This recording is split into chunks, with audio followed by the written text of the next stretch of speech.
Maravilha. Sejam muito bem-vindos a mais uma aula do Eclésia. Eu tenho certeza que esses dias Deus tem trazido muita clareza para você em relação a quem você é no Senhor, né? Nós aprendemos sobre fé, sobre justiça nesse último mês, aprendemos sobre disciplinas espirituais que te ajudaram, se você tem aplicado, a colocar isso em prática e viver uma espiritualidade um pouco mais profunda, né? E nós vamos começar a aprofundar no assunto bíblico, no assunto em relação às escrituras, né? E hoje, em especial, nós vamos trabalhar uma aula de panorama bíblico de uma maneira mais inspiracional. Eu vou dar essa aula inicial com a ideia de te motivar para você entender o seu papel na história de Deus. E eu vou chamar essa aula de A Grande História de Deus, beleza? Nós vamos falar sobre isso hoje. E como a palavra, ela desenha essa história, como a palavra, ela desenha esse tempo maravilhoso que Deus nos deu para viver, e como nós estamos sendo preparados para algo maior, porque a história ainda não terminou. Deus continua escrevendo a história. Ele continua preparando você e eu para vivermos a história dele, né? E eu tenho certeza que vai ser marcante para a sua vida essa aula de hoje. Amém? Vamos lá.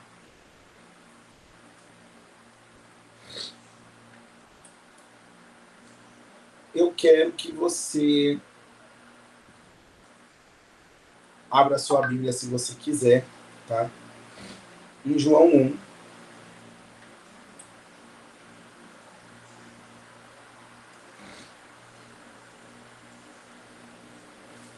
João 1, o apóstolo João, ele começa dizendo assim: no princípio era o verbo, e o verbo estava com Deus, e o verbo era Deus.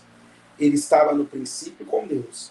Todas as coisas foram feitas por ele, e sem ele, nada do que foi feito se fez. Isso aqui já é um bom motivo para a gente parar de tentar fazer as coisas sem Jesus, né, gente?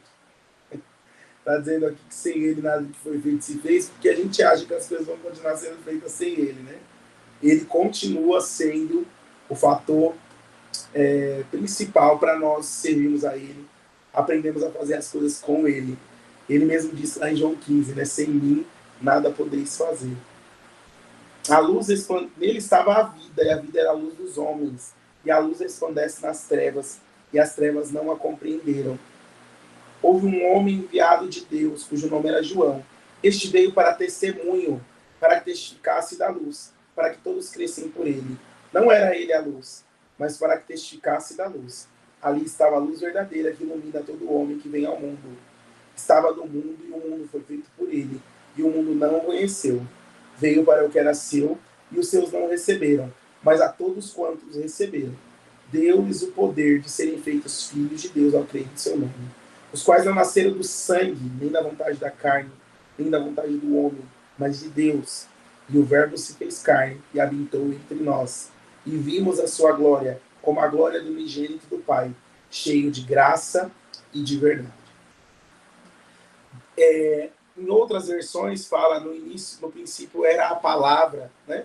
Que na verdade está dentro do mesmo sentido, porque no original aqui a palavra utilizada é logos, e esse logos significa de fato a palavra em si, a palavra no seu sentido literal, palavra escrita, a palavra no seu sentido literal de palavra, ok?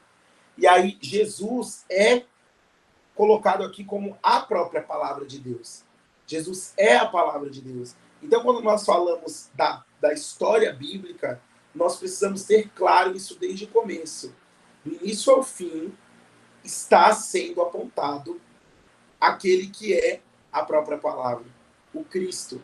Jesus, ele é o início, ele é o meio e ele é o fim de tudo. Ele é toda a história, toda a narrativa está contida em Jesus. Jesus é aquele que faz as coisas fluírem em toda a história. Desde o início foi ele quem criou tudo. Ele foi quem veio redimir e é ele quem vai restaurar. Então é através de Jesus que nós vemos todas as coisas sendo feitas, por meio de Jesus, né? E agora nós fomos inseridos nessa história. Então existe algo acontecendo ao longo da história da narrativa bíblica completa, em que nós fomos inseridos, nós fomos colocados nessa história por meio de Deus. E isso é maravilhoso, porque o Senhor nos dá a oportunidade de fazer parte daquilo que Ele está fazendo, né?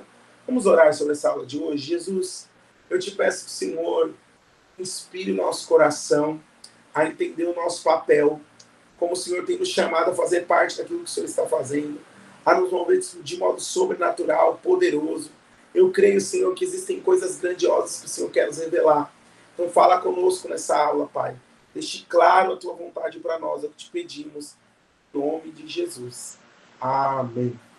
Amém? Vamos lá. Então, toda a narrativa bíblica, na verdade, a história da Bíblia, ela aponta para essa realidade de Deus através de Jesus. Primeiro, né, nós vemos uma criação onde um homem é colocado no jardim junto com a mulher com o objetivo de cultivar e guardar o jardim. Nós vemos um ambiente que é criado para um relacionamento de pai e filho, mas nós vemos, antes mesmo disso acontecer, o mundo sendo criado pela palavra de Deus. Então vemos Deus criando o mundo por sua palavra. Vemos a ação da Trindade já no momento da criação, porque Deus é colocado ali, né, como Elohim, que significa Deus no plural, né? E aí Deus estava ali, Elohim, estava ali criando os céus e a terra. Olha que interessante. E aí fala que o Espírito de Deus, como algo separado de Deus, paira sobre a face das águas. Aí depois diz que a palavra de Deus criou coisas ali naquele momento. Quando Deus disse, haja luz, houve luz. E a gente descobre aqui em João 1 que essa palavra que foi liberada era, na verdade, o próprio Cristo. Nós percebemos que a palavra liberada era Cristo, o Espírito estava se movendo sobre as águas e o Pai era o arquiteto de tudo aquilo que estava sendo construído naquele momento. A ação da Trindade desde a criação. Aí nós vemos a continuidade dessa história, né? Onde o Pai ele profetiza a respeito do envio do seu filho quando Adão peca, quando Adão cai. Então Adão cai, o Pai ele profetiza a respeito do seu próprio filho que ele enviaria. Ele diz: da semente da mulher virá aquele que esmagará a cabeça da serpente. Então ele fala a respeito de Jesus. E aí tudo que se sucede aponta para Cristo. Mas existe um período pré-edênico. Nesse período pré-edênico, existem muitas linhas do que realmente acontece nesse período pré-edênico, tá? Mas algumas pessoas acreditam na queda de Lúcifer, por exemplo, né, como algo do período pré-edênico. Outros acreditam que não, que na verdade Lúcifer não é um anjo caído, mas um promotor de justiça do céu, que excedeu em maldade e fez o que não deveria fazer, né? E não um anjo que caiu. Mas o que eu tenho certeza, que é o que a palavra deixa claro, é que no momento pré-edênico, primeiro, Deus já tinha pensado em nós, porque a palavra diz que antes da fundação do mundo nós fomos eleitos nele. Então nós já vivíamos com a vida escondida em Deus antes da fundação do mundo, já estávamos ali. A palavra diz que nossos dias foram contados e escritos no seu livro antes da fundação do mundo. Então existe um anseio de Deus por nós antes da criação do mundo, e a nossa existência ela é da eternidade para essa terra, para voltar para a eternidade. E existe também uma certeza bíblica, que é o Cordeiro de Deus sendo imolado desde antes da fundação do mundo.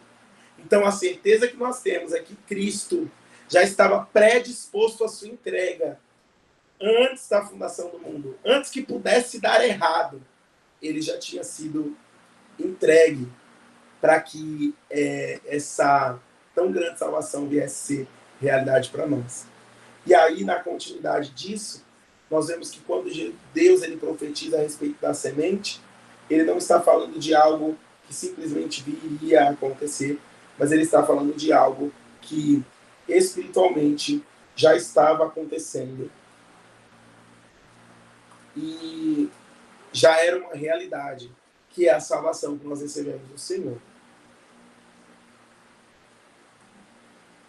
E aí, a história continua. Por quê?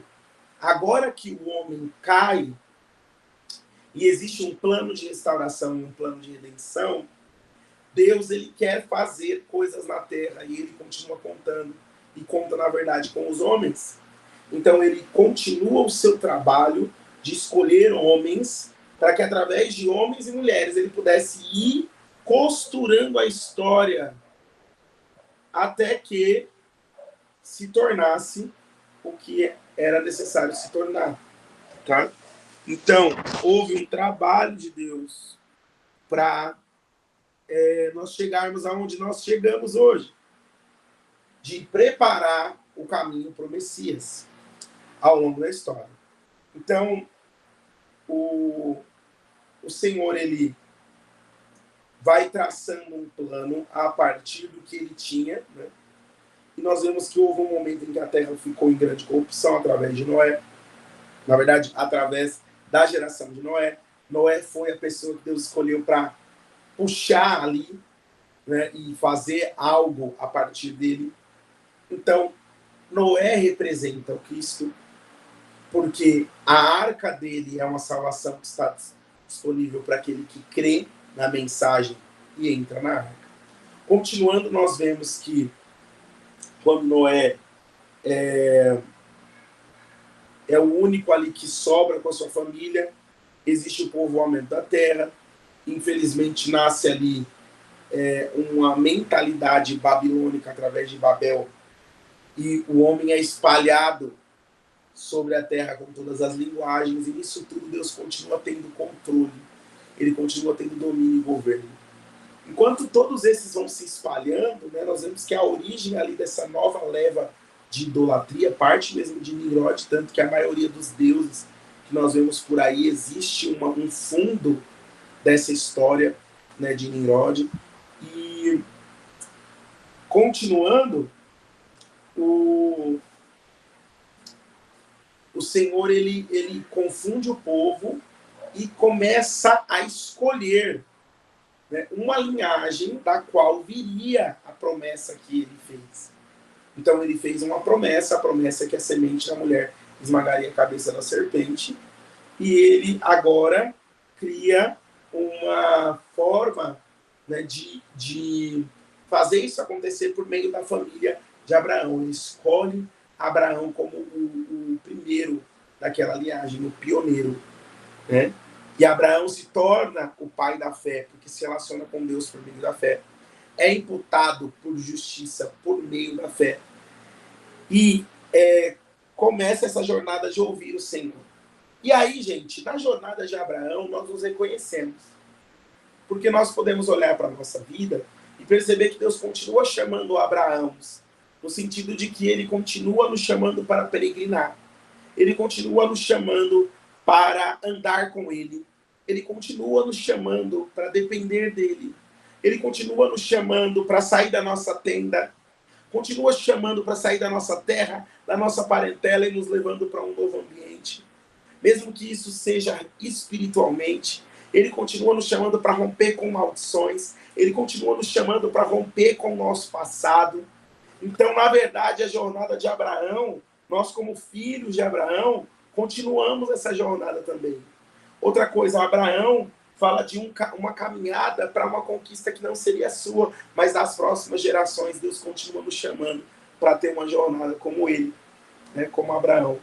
E aí, nós vemos que em Abraão as promessas são renovadas, porque aí vem a grande história, continua sendo escrita, Deus continua fazendo o seu trabalho, e aí a gente vê que Abraão, a palavra fala, que ele não buscava uma cidade, na verdade, aqui na terra. Por mais que ele fosse até a terra prometida, aquilo era uma sombra de uma cidade que haveria de vir. Então já fica claro pela palavra que até mesmo a peregrinação de Abraão, ela não falava das coisas terrenas, mas das coisas terrenas como sombra das coisas eternas, de um momento em que céu e terra se tornariam um, e que nós viveríamos eternamente com o Senhor.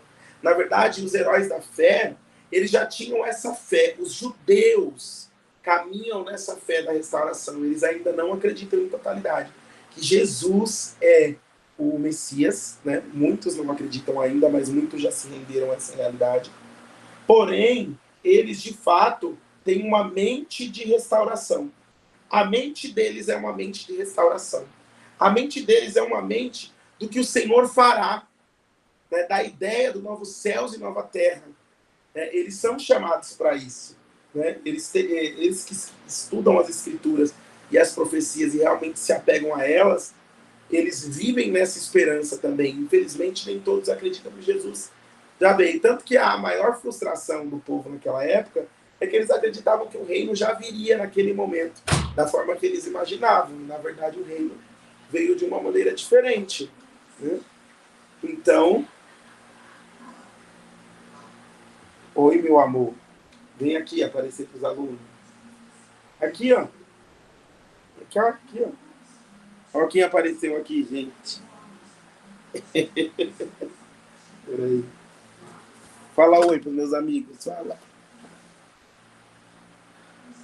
Manda beijo para eles. Aê. Ai. Para o titio vai dar aula, tá? Tá bom? Tchau. Tchau.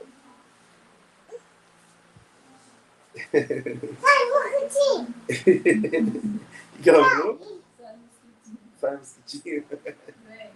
Ai, muito bom. Então, tchau, meu amor. Até daqui a pouco.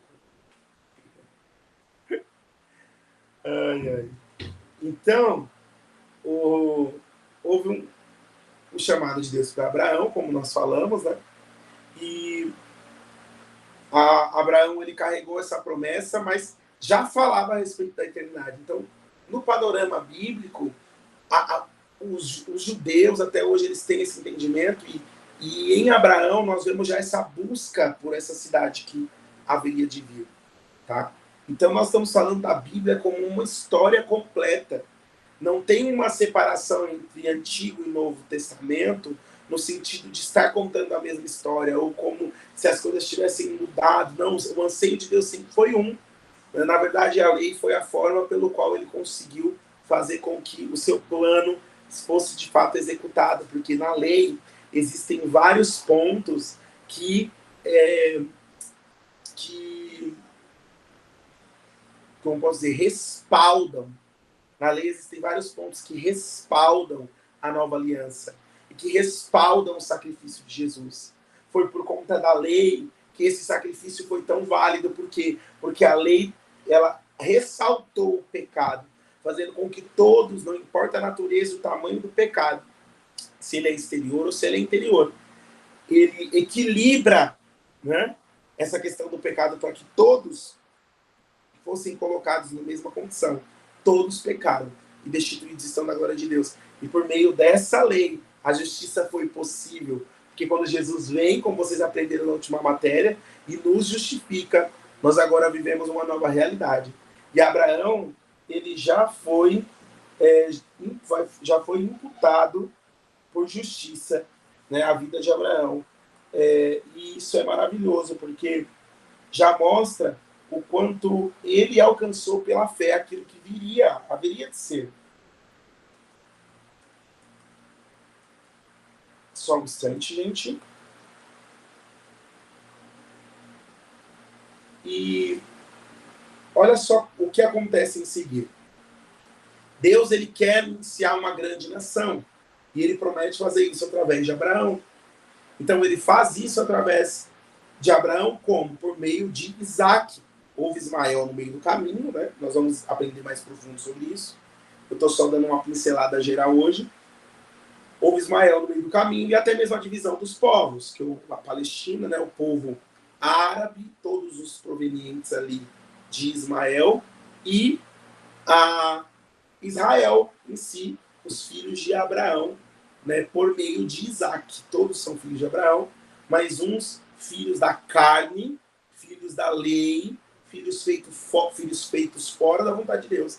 E Isaac, um filho da fé, o filho da promessa, o filho da espera. Né? E aí, de fato, pela linhagem de Isaac, foi que veio a tão grande salvação que foi prometida.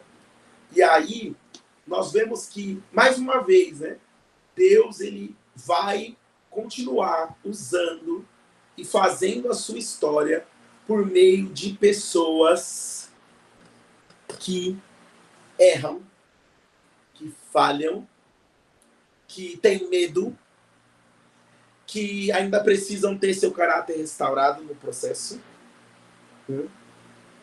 Então, existe um chamado de Deus para nós acreditarmos que nós podemos nos tornar participantes da vontade de Deus, não importa o que temos vivido no nosso passado. Deus continua acreditando em gente e não importa o que você tenha vivido no seu passado.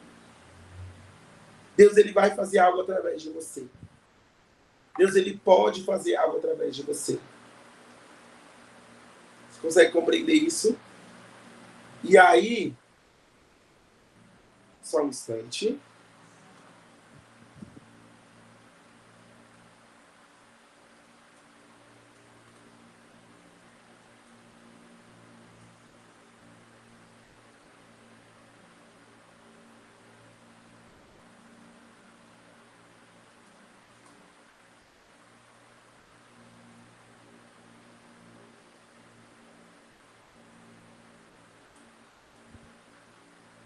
Só um instante.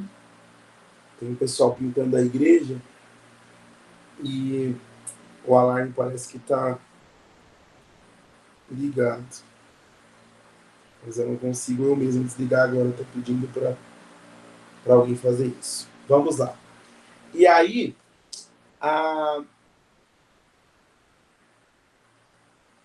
Deus ele continua fazendo através de quem?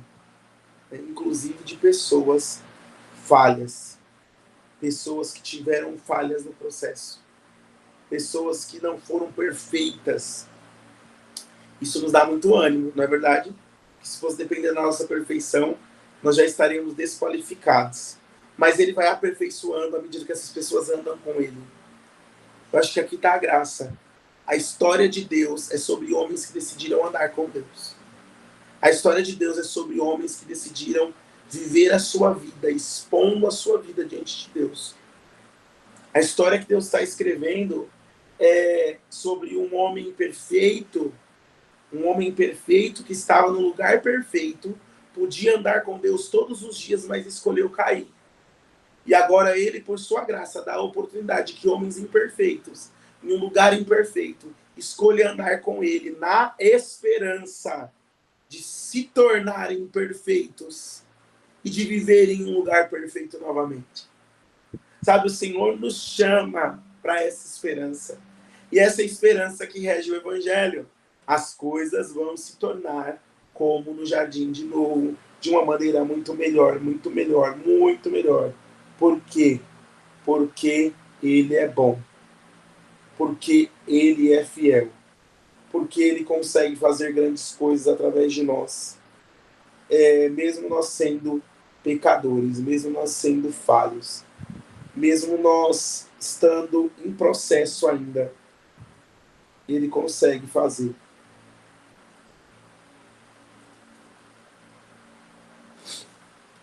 E aí,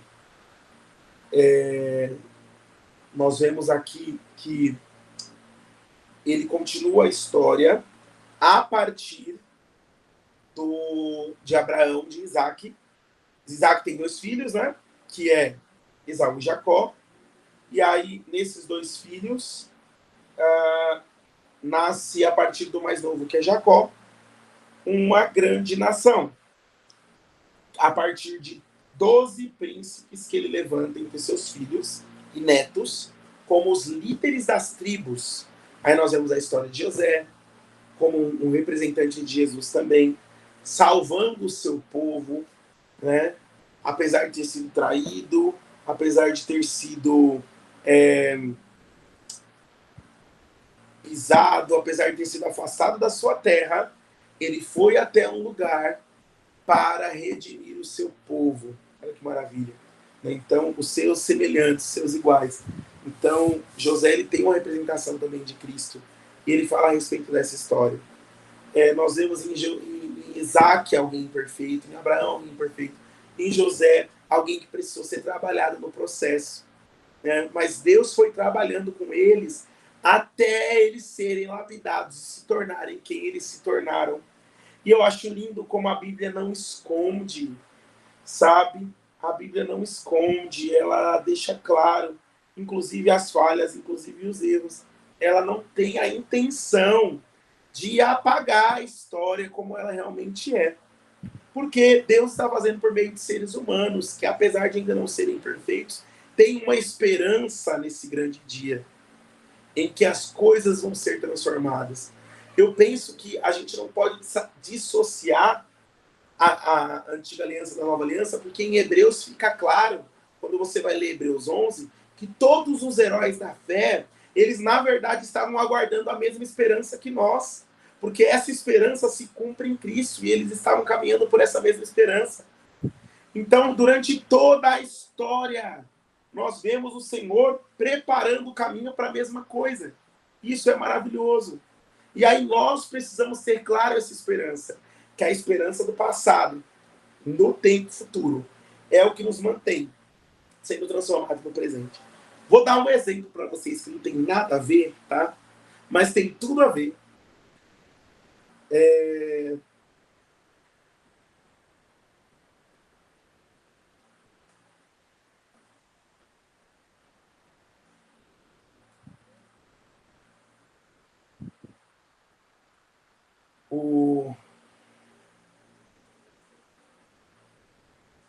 O que acontece? O exemplo é o seguinte: hoje eu estava na academia, né?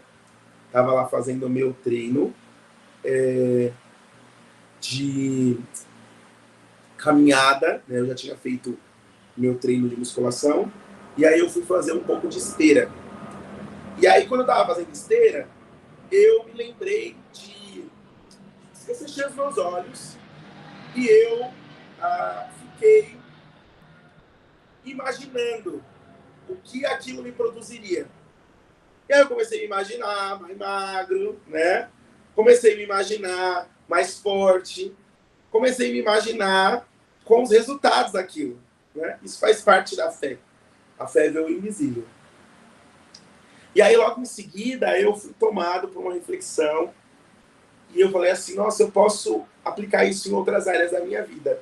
E de cara eu fui levado a pensar nisso pro espiritual. Né? E aí, pensando nisso pro espiritual, eu de cara pensei no meu ápice, o que seria para mim o ápice no espiritual, seria para mim o ápice, assim, a coisa mais importante. E aí eu me vi diante do Senhor, ouvindo, servo bom e fiel, né?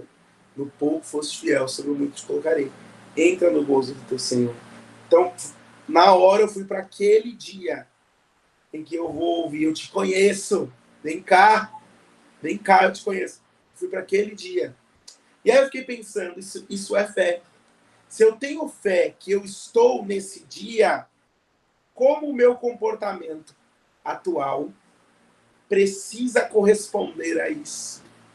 Já que eu me visualizo nesse dia, e para mim isso é muito claro, que eu faço parte desses, que eu sou um salvo, e que eu vou viver eternamente com o Senhor, e que isso é para mim, como a minha vida presente ela é afetada por isso, como as minhas decisões, como isso me torna mais santo, à medida que eu contemplo esse dia, à medida que o meu coração está desejando a mesma coisa que Abraão desejou, a mesma coisa que os profetas desejaram, a mesma coisa que os antepassados desejaram, que é a eternidade com o Senhor. E que hoje nós temos essa semente da eternidade já implantada em nós, que é o Espírito Santo.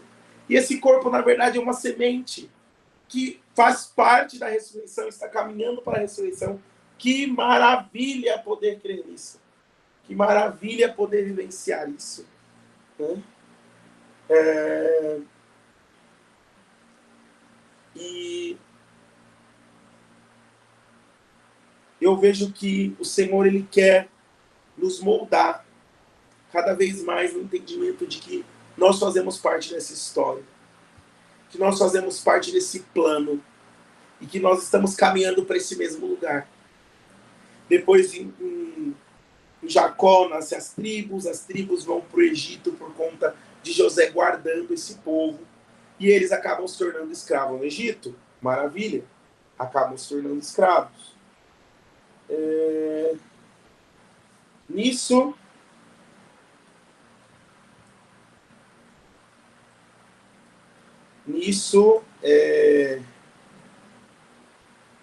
nós vemos que o povo, ele sendo levado escravo, também aponta para uma realidade espiritual nossa, que é a questão do que aconteceu conosco, né?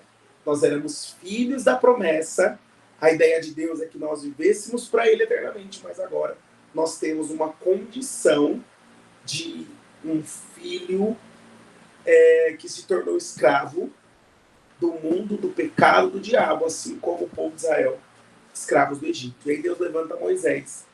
Moisés traz a lei, Jesus traz a graça e a verdade. Mas ambos são legisladores. Ambos estão num monte anunciando os seus mandamentos. Um anuncia os 10 mandamentos e o outro anuncia as bem-aventuranças. Ambos vêm com o papel de libertar. Um libertar o povo do Egito e outro libertar a humanidade da escravidão do pecado, por consequência da morte, fazendo com que nós possamos viver eternamente e voltarmos à comunhão plena com Deus. Né? Então, existe um paralelo. A diferença é que Moisés não entrou na terra prometida e Jesus trará a cidade prometida para nós. Né? Isso é maravilhoso. É tão interessante que Moisés representava a lei. Né? Moisés representava a lei. E Moisés não entrou na terra prometida. Né?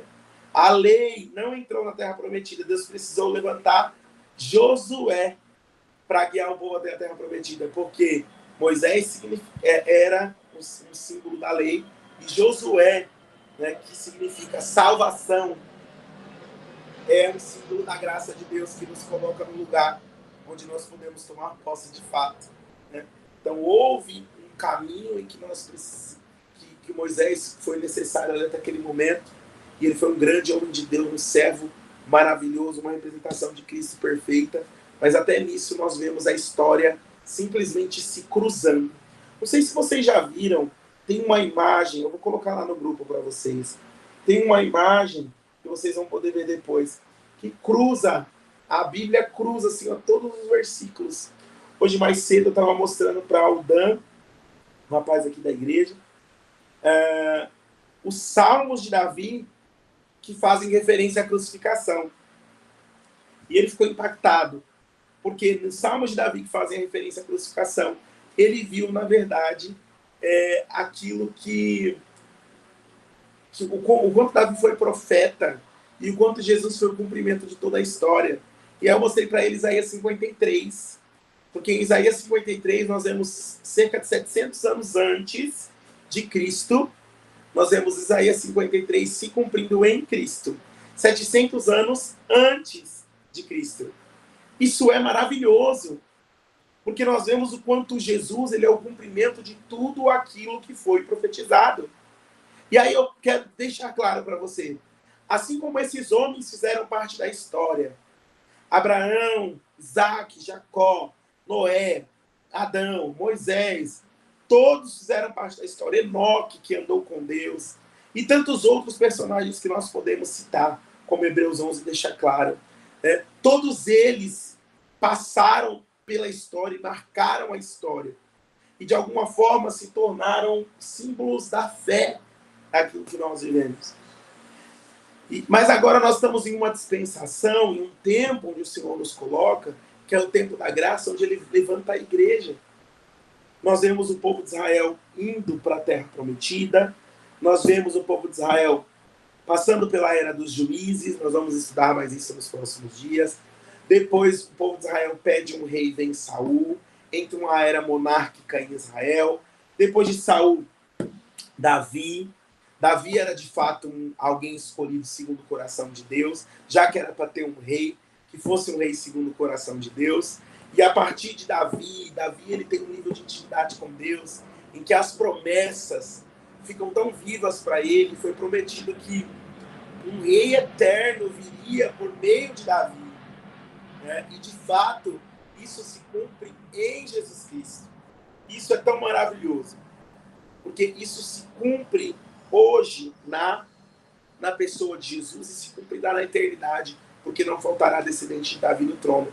Deus, querendo se fazer carne, se colocou na condição humana e escolheu um povo para que ele viesse, e foi por meio da descendência de Davi. Uma descendência, irmãos, quebrada, viu? Cheia de situações familiares complicadas, igual a sua, igual a minha, né? Mas o Senhor é gracioso, maravilhoso, e fez dessa forma porque Ele é bom e continua costurando através da história, porque Ele é soberano. E aí nós vemos nesse restante do panorama o Senhor levantando outros homens, outros profetas, outros reis, alguns sendo bons, alguns sendo maus, bem como o retrato da nossa humanidade, alguns conseguindo passar para a próxima geração, outros não. Enfim, tudo isso nós vemos claramente nas histórias bíblicas e na narrativa bíblica do Antigo Testamento. Mas, na verdade, toda essa história estava preparando o caminho para a vinda do Messias. Todos esses profetas estavam preparando o caminho para a vinda do Messias. E agora, depois que Jesus veio, morreu, ressuscitou, derramou o seu Espírito Santo sobre a igreja, nós estamos fazendo parte de uma parte 2, que é onde nós vamos manifestar esse reino aqui na Terra, até que esse reino venha em totalidade por meio de Cristo Jesus na sua segunda vinda. Nós estamos preparando o caminho para o Messias novamente. Existe um caminho que nós podemos trilhar e que nós vamos trilhar para preparar o caminho para o Senhor. E aí entra o papel da igreja, e durante esse mês nós vamos também falar um pouco sobre a igreja. Mês que vem nós vamos falar mais ainda sobre a igreja, sobre a missão da igreja, e nós vamos entender de forma profunda qual é o papel da igreja, por que somos igreja, porque o Senhor nos levantou como homens e mulheres de presságio. Nós vemos o Senhor fazendo por meio dos antepassados, e Ele continua com o mesmo anseio. O anseio de Deus sempre foi um só: habitar no meio de nós. Ele sempre teve o desejo de ter um relacionamento profundo de habitação, um relacionamento onde Ele pudesse estar em nosso meio, sabe? Lá no Éden, Ele construiu aquele jardim para estar com o homem. Nós vemos Ele pedindo para Moisés construir um tabernáculo com o objetivo: estar com o homem. Nós vemos Ele inspirando Davi ao tabernáculo, inspirando o templo. Nós vemos Ele criando depois a sua igreja. E aí nós vemos Ele, na criação da igreja, cumprindo o seu anseio eterno. Porque na igreja, o anseio eterno de Deus habitar entre nós é cumprido. E aí nós vivemos com o Espírito dentro de nós e fazemos parte da história. Agora é a nossa vez de fazer história. Agora é a nossa vez, sabe, de vermos as coisas maravilhosas que a fé pode produzir. É a nossa vez de participarmos do que Ele está fazendo. Então, essa primeira aula minha, ela vem com o objetivo de te inspirar a conhecer o panorama bíblico completo. Ela vem com o objetivo de te inspirar a conhecer a história que nos trouxe até aqui, inclusive a história da igreja, tudo aquilo que passou, e também a conhecer o plano de Deus para a igreja no futuro. Porque existe um caminho a partir de agora. Nós temos uma igreja pós-contemporânea que é tão cheia de nuances e complicações, tem tantos movimentos surgindo, isso é tão catastrófico de alguma forma, mas nós sabemos que o Senhor continuará fazendo através de nós. Ele continuará o seu plano, ele não perde o controle de nada. E aí nós podemos participar desse plano maravilhoso. E só de pensar que aquilo que os homens desejaram na antiguidade, nós hoje temos dentro de nós. Todos os heróis da fé morreram sem viver essa realidade que nós vivemos hoje. Né? A palavra fala que eles morreram antes de alcançar a promessa, né? Tem uma música que fala que a gente não morre antes de ver as promessas se cumprirem, né? Quem tem promessa não morre. Mas isso não é o que a palavra fala, não, né? Ela fala, na verdade, que eles esperavam uma promessa que ainda não tinha chegado na dispensação deles, né? Não era para eles, mas é para nós, o Espírito Santo. E existe uma coisa que talvez não chegue para nós, mas nós vamos ter que ser ressuscitados com ele para viver, que é a segunda vinda de Jesus. Então nós estamos caminhando para esse lugar. Hoje, em qual momento da história nós estamos? Nós já passamos por tanta coisa com a humanidade. Já passamos pelo sacrifício de Jesus. Depois que a Bíblia se fecha ali, né, em Atos 29, em Atos 28 termina, né, a gente fala do Atos 29, que somos nós a continuidade. Então, no Atos 29, a igreja, a Bíblia termina. Em Apocalipse, ali onde o cânon, né, ele termina, ele finaliza ali com uma revelação das coisas que hão de vir, apontando até mesmo para o futuro. Mas continuou acontecendo uma grande história. E essa história ela foi cheia de tropeços, de falhas, de erros. Mais uma vez, assim como nós vemos os tropeços dos reis, assim como nós vemos os tropeços dos juízes, assim como nós vemos os tropeços naquela geração onde os profetas estavam de forma contemporânea, nós podemos olhar para o panorama pós, né, depois de Cristo, e podemos ver também da mesma forma tantas nuances, tantas falhas humanas, tantos processos em que um homem se colocou fora da vontade de Deus, e nós vemos o Senhor fazendo um movimento de restauração, assim como em todo tempo ele manteve o remanescente, e assim como hoje nós vemos tantos movimentos contrários à palavra de Deus nascendo, mas o Senhor tem levantado o seu remanescente, o Senhor tem levantado os sinceros, o Senhor tem levantado aqueles que estão comprometidos com a palavra. Então, da mesma forma como aconteceu naqueles tempos, nós vemos nesse momento, em toda a história, o Senhor sempre levantando moveres e romperes e avivamentos para ir corrigindo a história até que o plano dele possa se cumprir, se concretizar na plenitude dos tempos. Em breve, nós veremos mais uma plenitude dos tempos, porque tudo vai passar, mas ele não. E essa era vai se encerrar. Mas nasce um novo dia, nasce um novo tempo, nasce algo novo da parte do Senhor. E isso é maravilhoso. Isso é maravilhoso, sabe? Então, eu quero te motivar a, durante as matérias que vão seguir nesses próximos 2 meses, você tenha o seu coração queimando por esse entendimento de como você se encaixa na grande história de Deus. E como nós, nesse momento, no propósito coletivo em que nós nos encontramos, como nós, nesse propósito coletivo, estamos, de fato, participando da história de Deus e como nós podemos cooperar com essa história para que ela aconteça e Deus seja glorificado e as coisas fluam de acordo com a vontade dele. É maravilhoso saber como ele tem feito grandes coisas, cuidado de nós, como ele tem nos surpreendido de forma tão maravilhosa como ele sempre faz, porque ele é bom. Não é verdade? Como ele tem feito grandes coisas, como ele tem sido gracioso, como ele tem sido bondoso, como ele tem sido amoroso, como ele tem sido bom, como ele é bom. E ele revela a sua bondade em toda a história, em toda a Bíblia. A Bíblia é, na verdade, uma grande carta de amor de Deus para nós. A palavra de Deus, ela tem uma capacidade de nos mostrar como nos posicionar, porque existe resposta nela para tudo. Nós vamos ter uma aula mais voltada para a estrutura bíblica, para vocês terem um conhecimento aí, alguns relembrarem, que eu sei que tem gente aqui que já tem um entendimento bibliológico assim, numa medida boa, mas nós vamos relembrar fatos aí sobre a estrutura canônica mesmo. E a aula de hoje ela teve o objetivo de mostrar para você o quanto tudo na palavra é, na verdade, um caminho só. E como o Senhor está costurando ao longo desse caminho uma história. E nós fazemos parte dessa uma história de Deus. Então a grande história de Deus e o grande propósito eterno de Deus vem se cumprindo em nós. Hoje, no tempo em que estamos, somos igreja. Nós somos uma parte belíssima desse plano.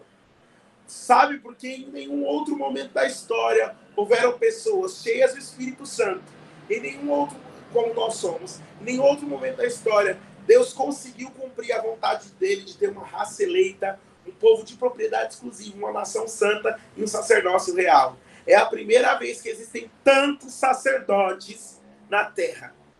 É a primeira vez que ele tem o que ele sempre sonhou, uma casa de oração em todo lugar, porque todos nós somos uma casa de oração. É a primeira vez que o desejo e o anseio dele se cumpre, que é o Espírito dele habitando no homem, e por conta disso habitando na terra, por meio de nós, e governando a nossa vida, podendo manifestar esse reino até que ele seja estabelecido. Então, existe algo tão gracioso em ser igreja. Existe algo tão poderoso em ser igreja. Existe uma autoridade que nós temos em Deus por sermos igreja.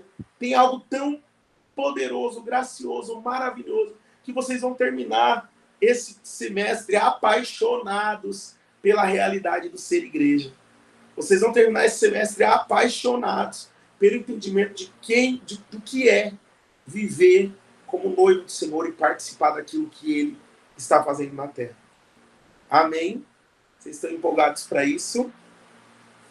Então, durante as próximas aulas, nós vamos aprofundar esses assuntos que vamos trazer esse panorama da história bíblica, o panorama da história da igreja e um possível panorama profético em relação àquilo que vai suceder. E a gente pode até discutir um pouco sobre isso, né? Como você vê a igreja do futuro, como você vê aquilo que está por vir, quais são os perigos que nós corremos. O bom de você ver toda a história e todo o panorama é que a gente consegue perceber onde foi que os nossos antepassados erraram em determinados pontos. E é tão precioso ter tanta história para a gente revisar, porque a partir dessa história sendo revisada, nós conseguimos pontuar de fato quais são os equívocos, né? Existem histórias que às vezes a gente até desconhece, mas falam a respeito de nós, e isso é tão profundo que pode nos fazer entender muita coisa. Esses dias eu vi uma história, não sei se alguém já ouviu falar nela.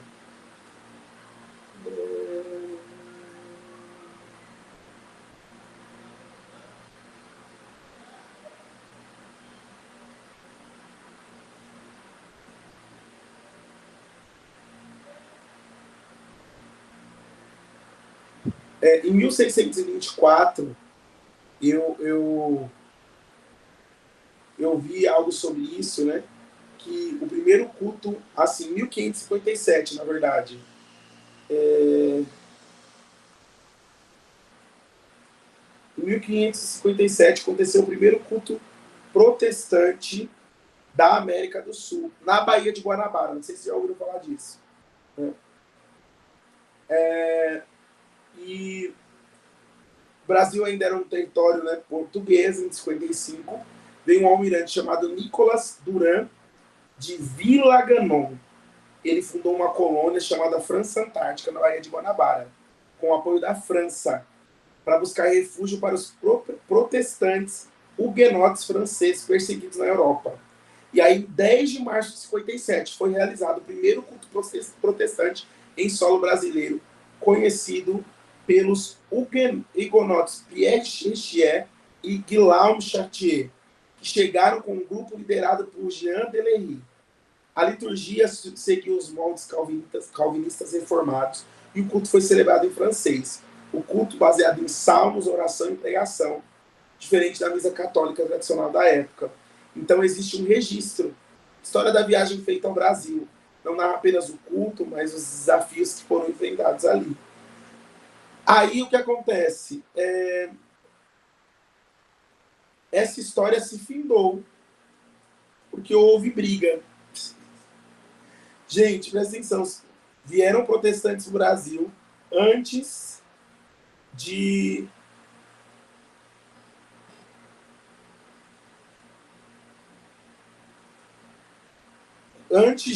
outros que a gente conheceu, né?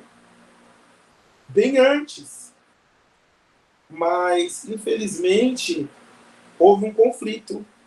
Conflitos doutrinários entre Villagnon e os huguenotes.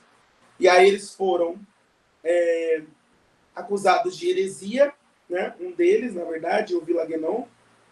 E ele se volta contra os demais, expulsa da ilha de Guanabara e acabam se matando. Outros foram presos e executados. E aí foram conhecidos como os mártires de Guanabara. Mas de verdade, gente, foi uma treta. Foi uma treta. Aí a gente vê, o Brasil tem tanta divisão por treta doutrinária. Como é que foi o princípio? Como é que foi o princípio? Então, olhar para a história faz a gente perceber o quanto a gente repete alguns padrões. E com isso, gente, se era para o evangelho ter chegado aqui em 1555, já pensou? Se Deus abençoa a obra desses irmãos, já pensou? Se chega mais cedo e eles conseguem, de alguma forma, trazer um avanço, um avivamento, e algo começa a acontecer aqui no Brasil, sabe? Então, eu fico pensando, né? Oi, deixa eu ver aqui. E nesse mesmo momento histórico, dos morros do Rio de Janeiro são ocupados por mosteiros católicos que dominam a religião do Rio de Janeiro. Exatamente. Foram expulsos por Estácio de Sá. Olha só. Então, isso é uma pena, né? Por quê? Porque era para ter algo diferente ali. Sabe? Era para ter algo diferente. Vocês concordam comigo? Então, nós vemos que, às vezes, a gente perde muito por certos problemas, certas situações. E como o Senhor quer nos ensinar. E a história, ela nos traz os erros dos nossos antepassados. A gente pensa assim, nossa, mas como eles foram ruins, né, e tal. Mas às vezes a gente faz a mesma coisa, né, de uma maneira diferente. É que hoje a gente não sai matando o povo nem executando, né? Mas a gente mata, né? Com a nossa língua, o nosso ódio, a gente também mata.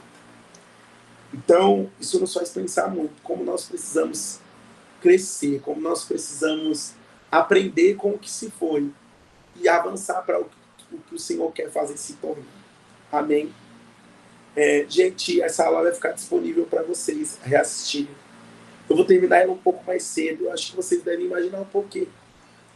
Eu estou muito sem voz. Mas eu vou tentar recuperar ela aqui nos próximos dias, beleza? E eu tenho certeza que vai ser maravilhoso, gracioso esse tempo com vocês, tá bom? Então, assim que a gente conseguir subir a aula, eu subo para quem não conseguiu ver ela inteira. E foi muito bom estar com vocês. Mas antes disso, tem alguém que quer fazer algum comentário, que quer falar alguma coisa do que a gente conversou hoje? Se você quiser, agora é a hora. Pode abrir seu microfone e fazer esse comentário e falar alguma coisa. A gente está no Meet para poder permitir essa interação. Beleza? Tem alguém que quer falar, que quer comentar?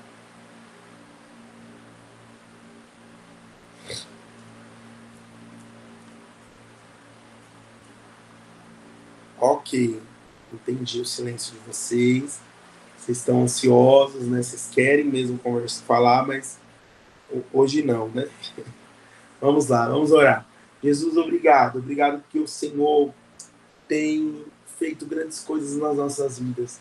E uma das coisas tem nos dado a oportunidade de ter conhecimento a respeito da Tua palavra. e conhecimento a respeito de tudo aquilo que aconteceu desde a antiguidade até agora, para que nós possamos aprender com as histórias dos nossos irmãos e crescer naquilo que o Senhor tem para nós. Que nesse tempo de panorama bíblico, panorama da história da igreja e panorama profético, nós possamos crescer. Um entendimento profundo sobre a missão da igreja, sobre o que nós temos hoje e o que o Senhor está nos chamando para viver e fazer, Pai. Revela-nos a tua doce vontade, nós te pedimos. Em nome de Jesus, continua confirmando em nós o teu querer e a tua vontade nas nossas vidas, em nome de Jesus. Amém. Amém, gente. Grande beijo para vocês. Deus abençoe. Boa noite, Anderson. Amo vocês todos. Boa noite, Midian, que deve estar por aí também. Ana Lisa, Hortência, Ana Maria, Claudinha, Dani. Um beijo para todos, um beijo para todos que vão assistir depois a essa aula. Deus abençoe. Tamo junto.